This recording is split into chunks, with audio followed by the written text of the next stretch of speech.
All right. Good morning, everyone, and welcome.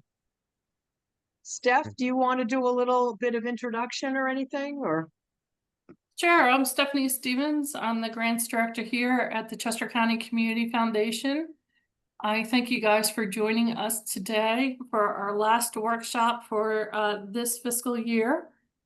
Please stay tuned over July and August, and you'll see the new lineup of things that we'll be doing here at the Community Foundation. So at this point, I'm going to turn it over to Connie. And Connie, I'm going to start the slideshow.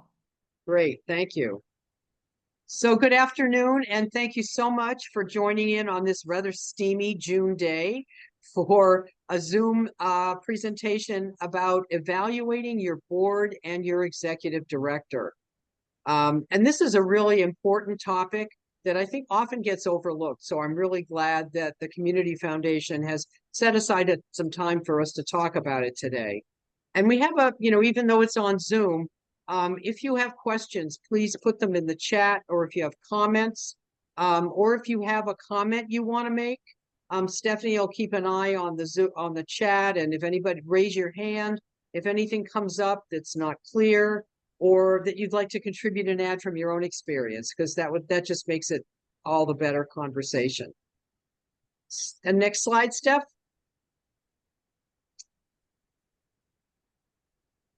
Sorry, just a second. Here we go. That's all right.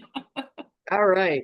So today we're going to discuss these two topics: evaluation of the chief executive officer and board self-evaluation.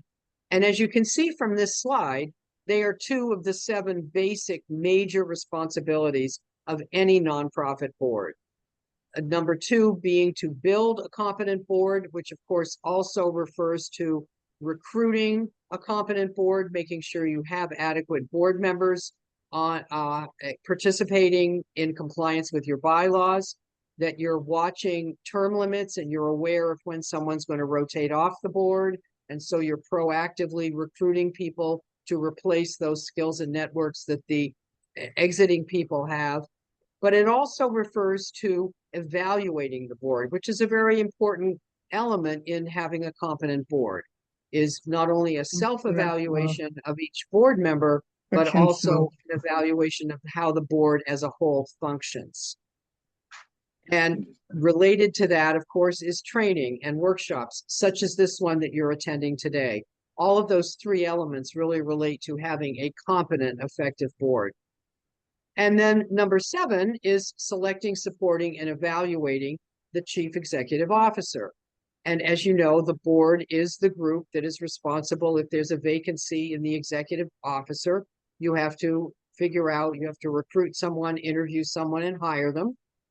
Also, once they're hired, part of the board job is, because you really are functioning as that person's supervisor, is to give them support, make sure they're following the plan, make sure they're doing the items that are in the strategic plan, and that they are accomplishing their job description. And this third piece is to evaluate the CEO, which is a very, very important element as well. And yet, because we've just talked about how important these things are, ironically, they are often neglected, or they're done as an afterthought, or in some organizations, they're not even done at all. And I think part of that is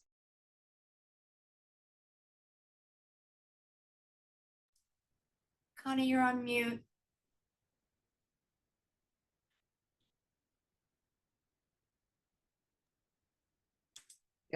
yeah, you muted everyone and then included me. All right, I'm back. So I think we often think that evaluation is an uncomfortable, painful process. And if possible, we try to avoid it at all costs. And while it's true that we all have probably experienced unskillful, hurtful, or even painful evaluation situations in our personal or professional lives, evaluation does have the potential to be a highly effective way to make sure that your organization's governance and management is being done well. Next slide, Steph. So our goal today is to offer some suggestions about how to make the evaluation process of the CEO and of the board positive learning, healthy experiences that are going to foster growth. So we're going to start by talking about the Chief Executive Officer evaluation. Too often, boards put more energy and effort into the CEO selection process than they do for evaluation and assessment activities. And high-quality board and CEO relationships are built on trust, respect, active communication, and a mutual comprehensive understanding of the respective roles of each party. And so to ensure these optimal relationships, which really are the keystone of a highly effective, well-performing nonprofit, boards have a duty to spend equal efforts on those 4 pillars of CEO performance: the selection, the guidance, the support, and evaluation.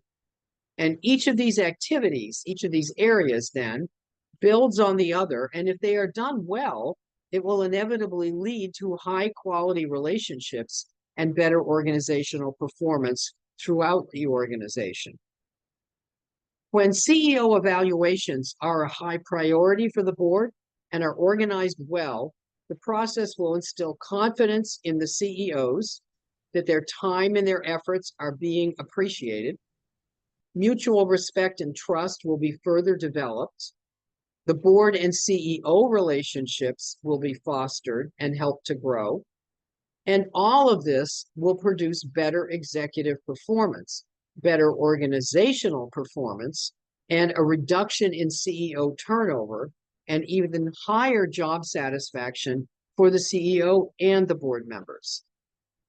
But given all these positive benefits, let's talk about what holds us back. What are the barriers that boards face? Over the years, I have talked and met with many scores and scores and scores of CEOs, and I have heard people say over and over that they rarely or never get evaluated, or if they did, it was an uncomfortable process because the person doing the evaluation was uncomfortable. One person said the board member assigned to do the evaluation just stopped by her office, dropped the paperwork on her desk, and fled. Another board chair set up a meeting in a restaurant, and when she arrived, told the CEO she could only stay for 5 minutes. And another had drinks in a bar with the board chair. They spent 95% of the time chatting, and the evaluation was done in the parking lot as an afterthought when they were leaving. And unfortunately, although these situations sound extreme, they're not that unusual. The problem is that nonprofits often don't have a policy about CEO evaluation. They haven't thought the process through, and thus figuring it out feels like a complicated, difficult task that they're not up for. So the reality, what often happens is board members don't know what to do, and they don't know how to do it. So we avoid those kinds of things. And this is one of the many situations where having a written policy can be extremely helpful. So if your organization hasn't developed a policy about evaluation or a procedure about evaluation yet, I really recommend that you do so. And if you have one and you feel it isn't working well, I would recommend you consider changing the process to be a little more effective. You want to include in your policy a description of when it will be done, who will do it, what the tool is that's going to be used, and what, if any, information gathering may be done before the evaluation meeting. The CEO should be included in every step of this process of developing the policy and the tools. One of the fastest and easiest ways to ensure that the evaluation is going to be a positive experience is to include the CEO in designing the process, because the CEO is then involved from square one, and it doesn't feel like, all right, this is something we're making you do that we think needs to be done. It's a mutual working together on developing the process and procedure. Next slide. So successful boards, as part of this evaluation process, will review CEO goals and objectives on a routine basis, actually, throughout the year, often using straightforward tools, because CEOs, like everyone, we need feedback to continue growing. Many organizations include informal reviews periodically or a mid-year evaluation to support the evaluation experience, especially for CEOs who may be early in their tenure with an organization. Say if you have a newly hired CEO, you might say, yeah, we're going to sit down quarterly in the first year, and then maybe after 6 months in the second year to look at how things are going, to ask questions, to make sure that things don't get too far down the road and then fixing them may be too difficult. So reviewing, also having those periodic reviews and of goals and objectives will help to make sure that when you do the annual evaluation, there are no surprises. And there really should be no surprises in a CEO evaluation. Those are the items that need to be fixed, should have been talked about periodically. So both the board and the CEO are saying, yeah, these are areas maybe that still need to be worked on, or these are areas you've done a great job working on, and now here's something else you need to look at. But there should be no major surprises in an evaluation. When the board appropriately selects, supports, guides, and evaluates the CEO, it sets the table for an effective process. And again, the key step in this process is the board policy on expectations for the CEO and the performance appraisal that we just discussed. So again, having the policy and the tool demonstrates that the organization demonstrates to the CEO that the organization takes this seriously, that they maintain written records, and that they are in compliance with nonprofit best practices. So having all of those things pulled together is a hallmark of a well-functioning nonprofit. Next slide. So the policy will give you a comprehensive roadmap for the evaluation process that will ensure that the CEO and the board are on the same page regarding how this is going to be done. And as I mentioned earlier, developing the policy needs to be a joint initiative of the CEO and the board. CEO evaluations should include a reflection on the year's strategic plan goals and objectives, as well as looking at the CEO's job description. And an annual evaluation is an excellent opportunity to review that job description and make any changes that may need to be made as a result of changes that have occurred during the year. The worst thing that can happen for a nonprofit is to have the CEO's job description never get updated or reviewed or evaluated. And then maybe the CEO leaves and the board's sitting there with a very, very outdated job description that might have been crafted 5 years earlier, but that today does not really reflect the full scope and breadth of everything the CEO is doing. So it's really important to have that annual, just a review. If everything's still appropriate, that's great.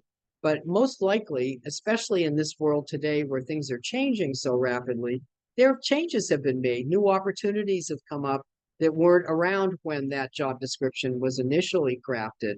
New responsibilities, new challenges may have come up. So it's really important to stay on top of that job description. A comprehensive evaluation will also include a review of the CEO's performance on goals that were established for the evaluation period. So in addition to having a strategic plan goals, there will be personal goals related to the position.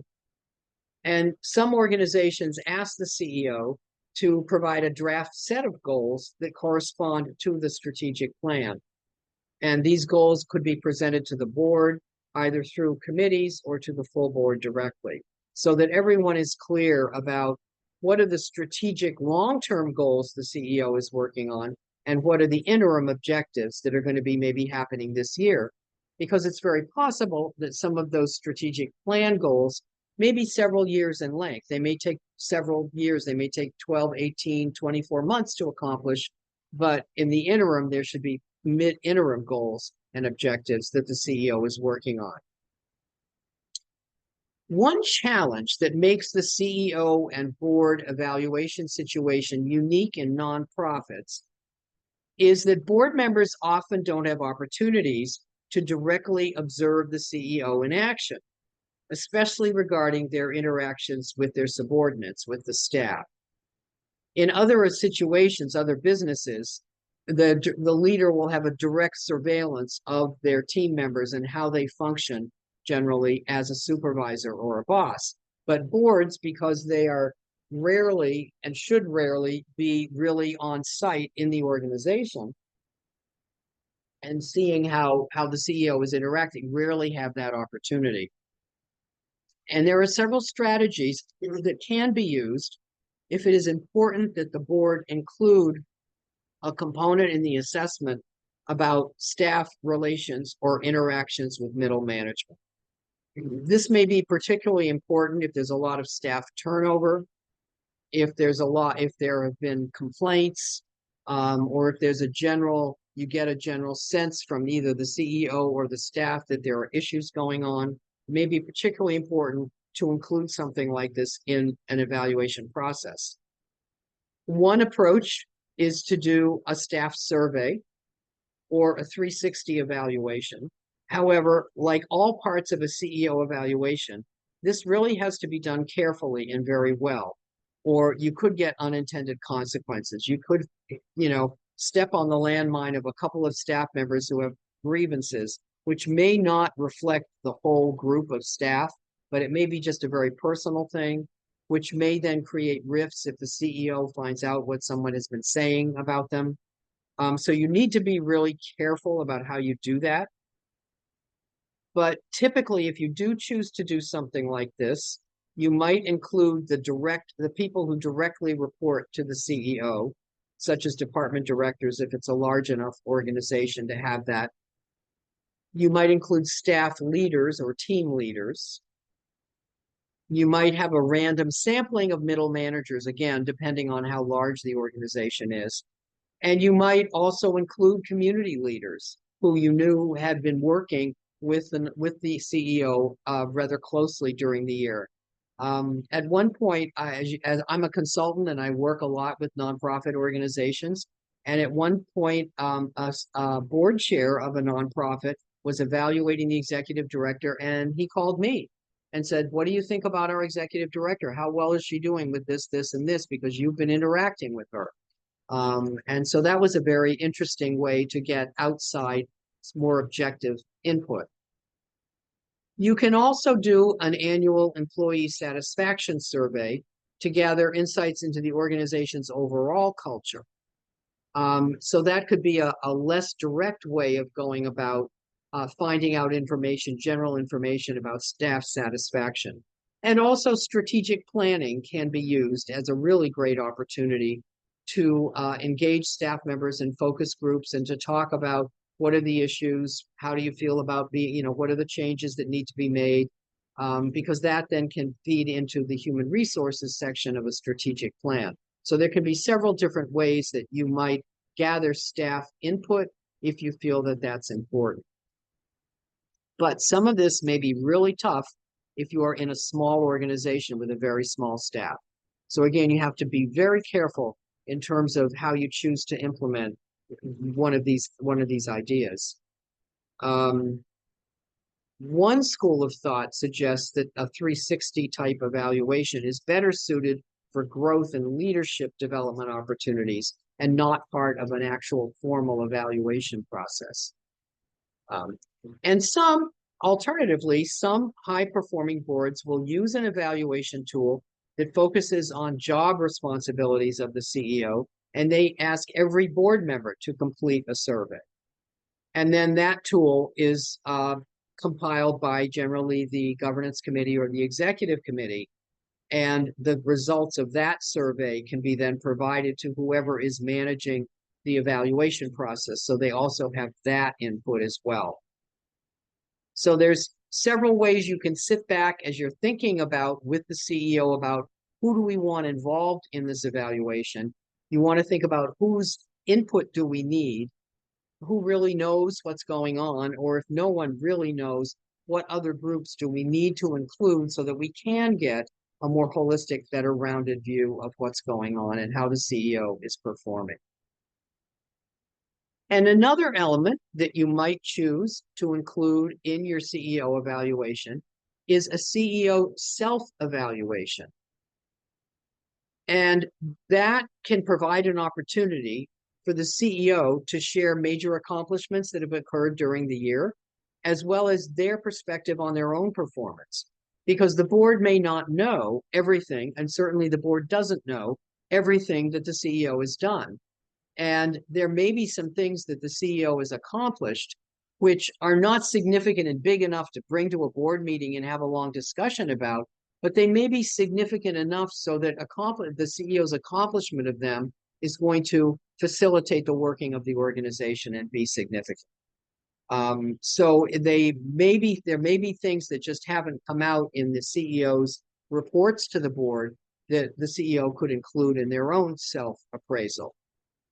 And such a thing would need to include a summary of achievements relative to the goals and objectives that were defined at the beginning of the year, and a self-appraisal of their performance based on the key accountability areas that were mutually developed when the board and the CEO developed the evaluation process.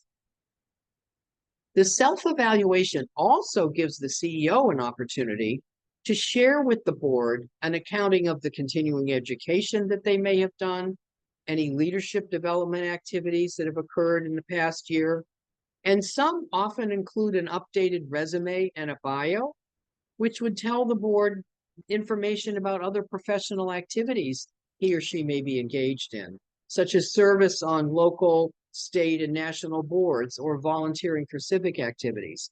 Again, these things may not be significant enough to take up board meeting time, but within the evaluation setting, they can be very appropriate, and it gives the CEO an opportunity to share more about what he or she has been doing. Next slide, Steph. It's also really important that the results of the evaluation are going to be very clear and objective. The evaluation outcomes are going to be a roadmap for the CEO in the coming year. So the goals need to be realistic and measurable, or SMART, as we know, and with timelines if they are needed. If timelines are critical, if maybe the CEO has had difficulty in the previous year getting things done within an agreed upon timeline, maybe more stringent timelines and supervision of timelines needs to be included, perhaps. And having timelines and very clear defined goals makes it much easier to evaluate whether we're making progress towards that goal. It's the same thinking and concepts that you would use in developing strategic planning goals. Next slide. So what should be contained in the CEO evaluation is two sets of reflective things to reflect on. The first one is the objective quantitative evaluation metrics that are linked to the prior year's evaluation. And that looks at very, cut and dried, have our programs grown? Have they not? Have we started new initiatives as we agreed or not? Are our services continuing to be used? Are we serving more or less constituents? Those kinds of things. Are the programs rolling along the way we need them to? And then the fiscal responsibility, looking at our finances operating within the budget. Is the CEO managing the budget appropriately? Assuming he or she is going to be involved in fundraising, are the fundraising goals being met? Are new donors being cultivated? And this may or may not be a direct task that the CEO has to do, but if there is development staff, it's items that the development staff and the board hopefully have been working on, but the CEO, of course, is ultimately responsible for them. So one of the tricky things with fundraising is you often really can't linearly evaluate how successful is our fundraising program in terms of dollars, because what you may have been doing is doing a lot of cultivating and identifying new relationships, which may produce dollars in the next year or the year after. So the bottom line is there needs to be movement in terms of things increasing, whether it's cultivation opportunities or actual dollars raised. So there's that very objective assessment of what's been going on. And then there's the more subjective side about the emotional and leadership qualities that a good leader, a good CEO has to have. Such as, does the CEO inspire the board when they have board meetings? Or do they come to board meetings and the board members go out and go, well, that was a snoozer. Boy, that person can suck the air out of the room. Is it that kind of a feeling? Or is it board members leave being inspired? We're working as a team. This feels really good. Is the CEO inspiring the staff and the volunteers as well? So do people relate to that person in that way? Certainly looking at turnover in terms of staff. And you have to look at that very carefully, because in some organizations, there may be a lot of, such as social work organizations, there may be a lot of entry-level positions that don't pay particularly well, but they're social workers right out of college, and they anticipate staying for a year or two and then moving on to something else. And that may not have any bearing on the leadership of the organization. It may just be these positions are that way. So you have to be very careful making judgments about turnover. You can't just say categorically, oh, that was bad, because it may be other factors, not leadership factors. You want to look at how well the CEO builds relationships, because that's certainly a huge part of the CEO job. Are they out in the community? Are they known in the community? Many times when I am doing strategic planning work and I'm interviewing key people in the community about an organization, a red flag for me will be, well, I never see them. I never see that CEO at a meeting. I go to all these community meetings and related networking events. I never see them. And that's a bit of a red flag that that person isn't really out there building relationships and promoting the organization and being an ambassador. So that's something to look at as well. So those are the very sort of subjective things, and based on the mission of the organization and how it operates, there will be other ones that you're going to want to look at in that category. And the final step in this evaluation process is to determine who's going to review the evaluation results with the CEO. And that's part of that. Well, that will become part of that policy, that procedure. And this could be a board chair.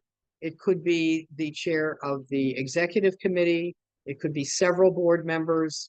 But the goal, regardless of who actually meets with the CEO and has the meeting, the goal is to share the results in a mutually respectful, confidential setting to ensure optimal communication, so that it's not a 5-minute sit down in a restaurant, or dropping the tool on the person's desk, or having a nice chat in a bar and then saying, oh, by the way, you're doing a great job, see you later. So that it's more structured than that. Next slide. And again, as we start working on CEO assessment, you want to look at various tools. And this is I know, very tiny print on the screen. This is a sample CEO evaluation form that is available on the Community Foundation's website. And there are many, many other tools out there that you can, certainly out there on the internet, that you can take and adjust and edit and change to fit your particular situation. What I like about this one is it's one page, and it contains evaluation metrics for the different areas we talked about. Section 1 is about leadership and management. Section 2 relates to the strategic plan goals. Section 3 relates to the annual goals that were established in the prior year's evaluation.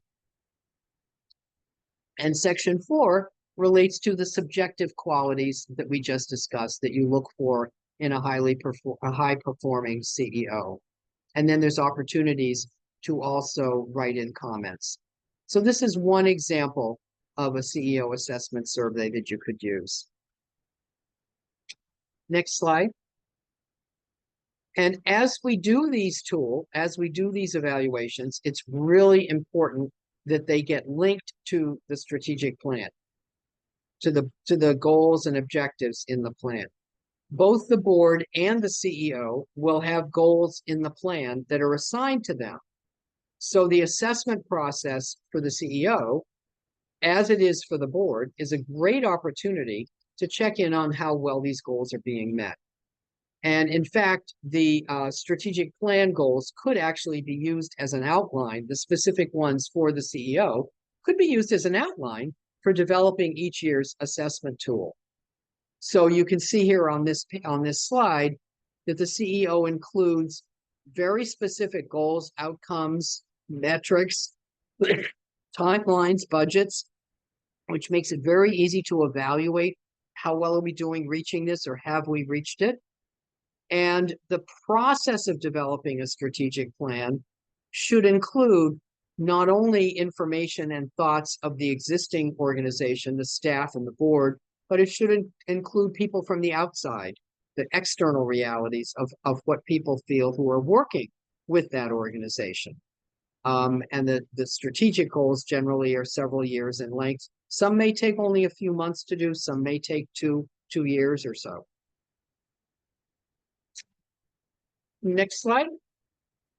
So that's the end of the CEO side of this presentation today. Does anybody have any questions or comments about CEO evaluations? Or does anybody, having been a CEO and you've either had a good one or you're a board member and you've conducted them, have you experienced a good one or a bad one or a really ugly one that you'd like to share? Anybody up for that? No? Okay. All right. So that means you've all had really good ones, right? Okay. The next side of this we're going to talk about is board self-assessment. The same concepts that we have discussed regarding CEO evaluation apply equally to board evaluations. Boards really need periodically to take time to step back, reflect thoughtfully on how they operate, and consider how effectively they are providing governance and oversight to the nonprofit. We need to sit back and look at those 7 basic responsibilities that we looked at the beginning and say, are we accomplishing those? How well are we doing with all 7 of those? How effective are we in those areas? And one of the really good values of this is that it'll point out where you're not doing so well. So you may say, well, we're really good with fiscal oversight, but in terms of building community relations, we really need to work on that. And the only way really to find that out is to sit back and take the time to really reflect on it and look at what you're doing. Often, I think we get so busy and focused on the work at hand that we neglect the importance of this annual self-assessment and the opportunities it can provide. I remember years ago when the Philadelphia Foundation changed a lot of their grant-making practices, and they had an evaluation, they had a screening tool that they would use to determine whether someone was eligible to submit a proposal to them. And one of the qualities that they asked for is, do you take, as an organization, do you take time for self-reflection? That was considered by them to be an element of a high-performing nonprofit, is that you take time for self-reflection. And that can be done in an annual board retreat. It could be done in an extended time board meeting several times a year. But it is a really, it can be an important thing to do. It could also occur during a training session. If you bring in a consultant or someone to provide a training program for the board, that can be included in that kind of thing. So it's really important to take the time to really look at that, because otherwise we just keep on doing what we're doing and we assume it's great, but we don't really know. So in order to function well, as you know, nonprofit organizations need high-performing, committed boards that are going to be dedicated to furthering the organization's mission. And again, as with the CEO, a board self-evaluation is a very essential tool that will help to ensure that that situation will occur. And a board self-assessment can provide a lot of different kinds of information about a variety of issues that may be impacting the functioning of the board. such as how engaged and informed board members are regarding the nonprofit's work, how well they understand their roles and responsibilities. The evaluation always identifies training needs or changes that may need to happen in how the board operates. It can also highlight any problems with the board culture, which can often come up, such as a lack of mutual respect and tolerance in board discussions, or a lack of interest and energy in board discussions, or problematic behaviors such as cell phone use or arriving late or not showing up for meetings or missing too many meetings, or any other issues that people may be reluctant to bring up in the normal course of business. So an evaluation provides a really comfortable, clean way for people to identify things that they're concerned about. So asking the same question I asked before about CEO evaluation, what holds boards back from conducting an evaluation? Because not all boards do this. And basically, it's the same issues as with the CEO evaluation. Nonprofits often don't have a policy about board self-evaluation. They haven't thought the process through, and thus figuring it out seems like this onerous, difficult task. Again, board members don't know what to do, and they don't know how to do it. And again, as with the CEO evaluations, developing that policy will help to ensure that the self-evaluation process for the board will also be a useful, engaging process that will spark new growth and come up with helpful solutions to problems. And happily, the Community Foundation has a board self-evaluation survey tools on their website to give you a tool just to jump off of and to personalize for your own organization. And generally, if your organization has a governance committee or an executive committee, it's that group's responsibility to develop and select the tool and to ensure that the evaluation actually happens either annually or every other year, to compile the results and then review them, bring them to the board, and have a really meaningful, thoughtful discussion about this is what our evaluation has produced. These are the things we need to look at. And if issues are identified in the assessment, the next crucial step, of course, is for the board to take responsibility and address the problems. Clearly, the assessment is going to be little or no use if you don't do the follow-up and try to address the issues.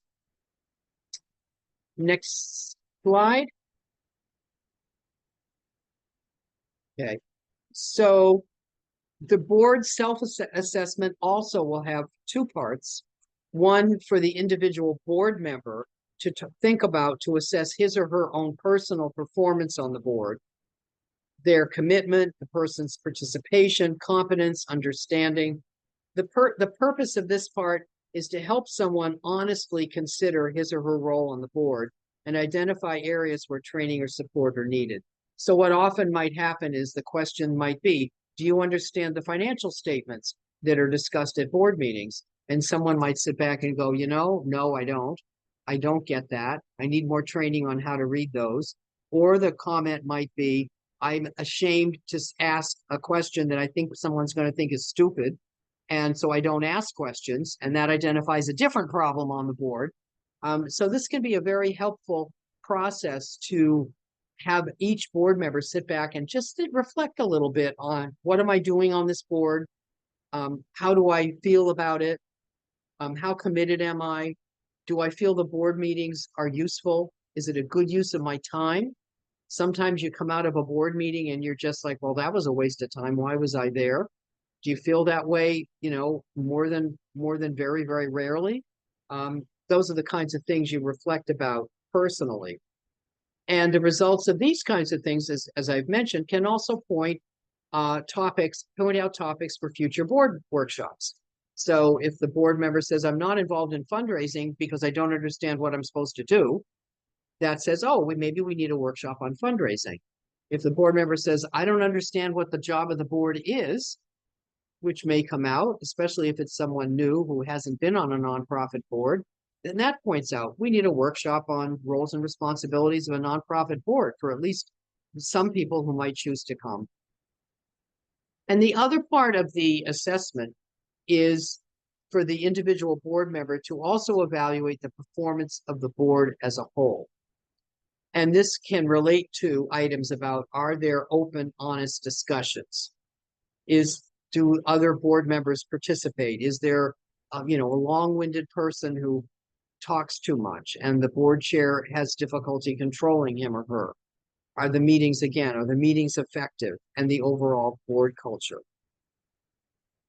And this here, what you're seeing on the screen, is a sample assessment tool, again, from the Community Foundation. And this is mostly a self-assessment with a few items related to the functioning of the board as a whole. And again, this is just one type, but you can see that the top part, section 1, is about how long have you been affiliated with the nonprofit. Section 2 is the self-assessment part. Do you understand the mission and the core programs of what we do? Are you familiar with our history? Do you participate in board meetings? Do you donate? Are you an ambassador? Those kinds of things. And section 2 is how well do you understand the topics, so that board and decisions you make at board meetings are well informed. Do you understand the strategic plan? Do you understand all the various things that are talked about? And you can rank them as really well down to, I really don't know. And then sort of overall assessing, how effective is the committee? How effective is the board? And then there are places for particular comments. Personally, I favor a simple tool, sort of like this one. You want this assessment process to be user-friendly. You want board members to want to participate in it. You don't want them to look at the form and go, oh my God, yeah, I can't do this, or I don't want to do this. So, and it doesn't need to take, half an hour even. You want it to be user-friendly and to clearly and simply target potential areas of needed change. It's possible to get lost in the weeds if you have multiple pages of items and reams of documentation. Next slide. And as with the CEO evaluation, it's important for the whole board, not just the governance committee, to set aside time to thoughtfully review and discuss the evaluation results. This is going to provide an opportunity, again, as I've mentioned, to identify training needs, discuss changes that might need to be made in how the board operates. And you do need to have enough people on the board participating in the assessment to make the assessment meaningful. And I would say, if you can't get like 90% of your board to participate in the assessment, that's a red flag. So you really want 80 to 90% of your board members participating in the assessment. And you hopefully, as you reflect on it together as a group, you'll come away with highlighting some of the real strengths, some of the things that the board does really, really well. And that's really important, so that we do have what they call humans have a negativity bias.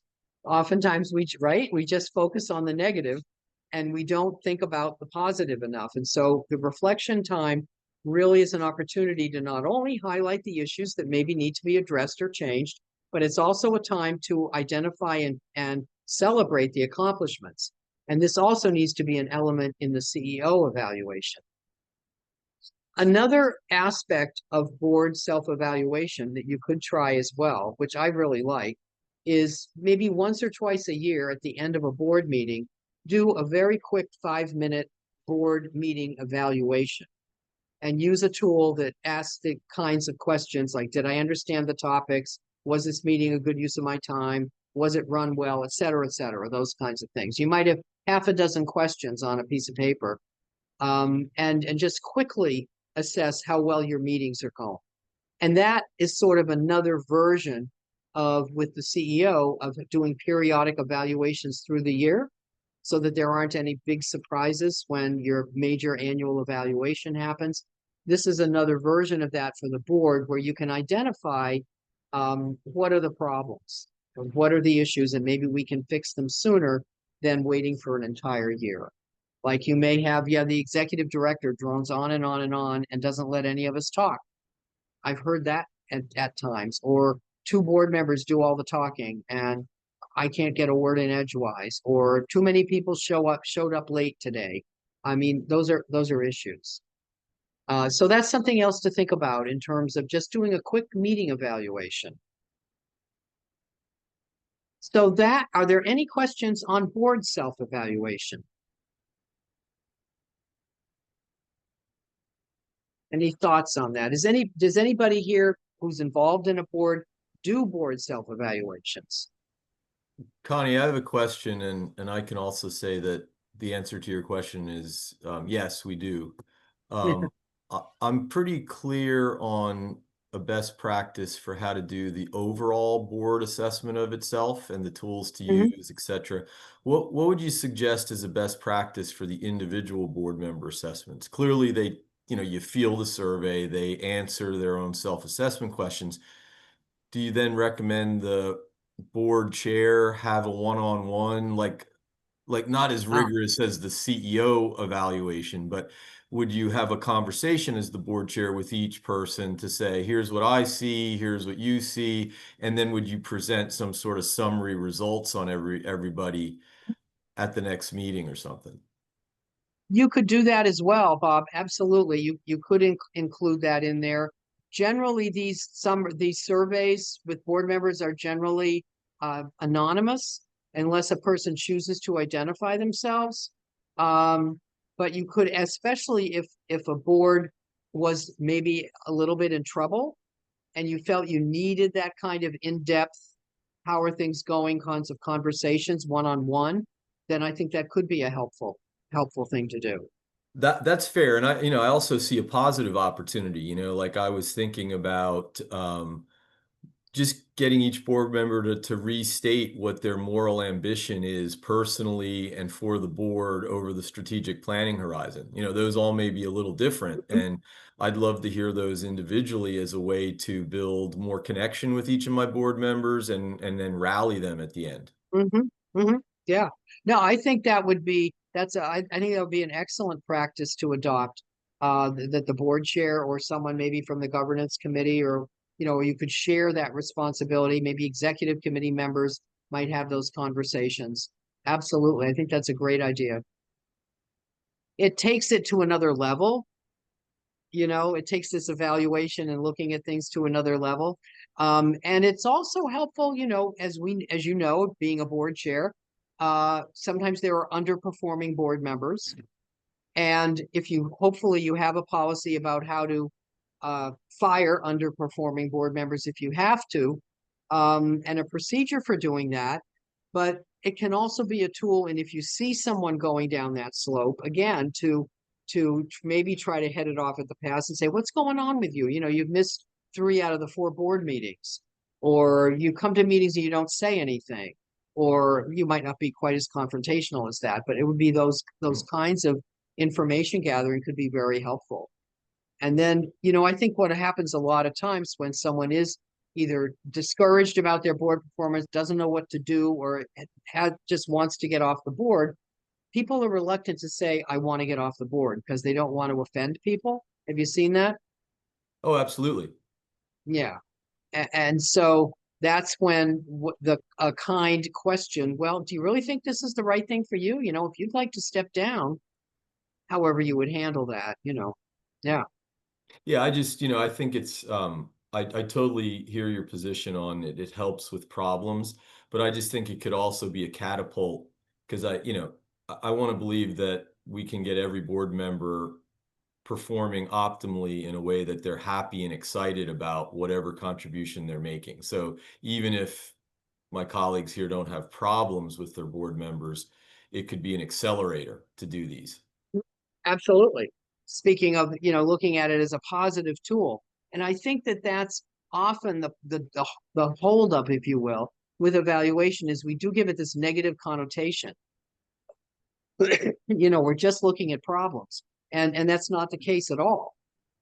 It's trying to help people do better jobs. That's the whole purpose of the CEO evaluation. Right? Yeah. When I'm working on strategic planning, and one of the first steps often with a board is to do a SWOT analysis, which is looking at strengths, weaknesses, opportunities, and challenges. And we'll start off and we'll have a great list of strengths, and then we'll go to weaknesses, and people are like looking at each other and not really saying anything. And I go, identifying something in strategic planning as a weakness is a really good thing, because you can't fix a weakness if you don't know it's there. So it's not complaining. It's not complaining. It's not cranking. It's not being negative. It's proactively pointing out something that needs to be made better.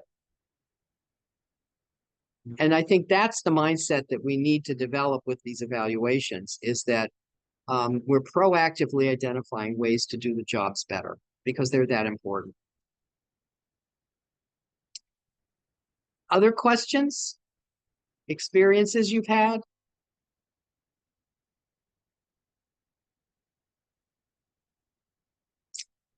All right. Next slide, Steph. I think there's some questions. There's some resources here. Yeah, so if Stephanie will be sending out this PowerPoint and the recording to you in a couple days. And so this last page of the PowerPoint is some resources for you to take a look at in case you'd like to learn more about this and get some other survey tools to compare and compare and contrast, and help you figure out what your policy should contain as well as you develop more structured approaches to some of this.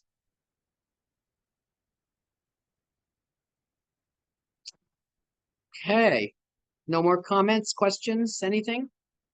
All right, well, we can end 8 minutes early if that's okay. Thank you for coming. Really appreciate you wanting to learn about this topic. As we've said, it is a really important topic, and I appreciate your attendance and thinking about it, and good luck.